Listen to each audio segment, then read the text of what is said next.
Ang Negros Oriental ay binubuo ng 3 distrito kung saan ang lungsod ng Pamplona ay kabilang sa pangalawang distrito. Ngunit kailan lang ay nag-file ang mayor ng Pamplona na si Janice Digamo bilang kongresista sa pangatlong distrito. Bagay na tinatanong ng lahat kung pwede ba at bakit. Ayon sa batas ng COMELEC ay dapat masusunod ang mga requirements na ito. 1. Natural-born citizen of the Philippines. 2. On the day of the election is at least 25 years old. 3. Is able to read and write. 4. A registered voter in the district in which he shall be elected. 5. A resident thereof a period of not less than 1 year immediately preceding the day of the election. Sinasabi sa ika-5 na requirement na dapat a resident thereof a period of not less than 1 year. Ngunit kasalukuyan ay residente at mayor si Janice Digamo sa lungsod ng Pamplona, Negros Oriental 2nd District.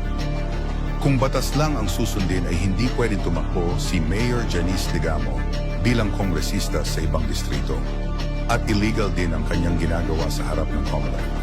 Tinatanong ngayon ng mga karamihan sa Pamplona kung bakit tumatakbong kongresista si Mayor Janice Digamo habang ang kanyang lungsod ay patuloy na naghihirap. Malaking sampal sa mukha para sa karamihan sa lungsod ng Pamplona ang ginawa ng mayora. Hindi pa nga raw naiahon ni Mayor Janice Digamo ang Pamplona sa kahirapan. At sa ngayon ay marami pa ring mahihirap sa nasabing lungsod. 3 termino ding nakaupo si Mayor Janice Digamo sa Pamplona, ngunit kabilang pa rin ang lungsod sa isa sa mga pinakamaraming mahihirap na Pilipino. Ang lungsod ng Pamplona ay isang jobless at economically disabled town kung saan ay tanging katuwaan laman ang ginaganap ni Mayor Janice Digamo para matabunan ang realidad ng lungsod.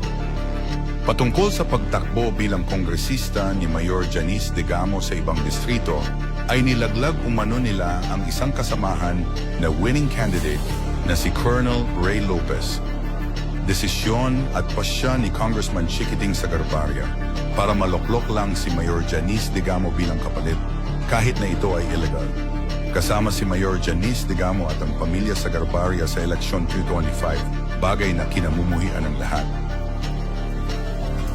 Napaka-questionable talaga.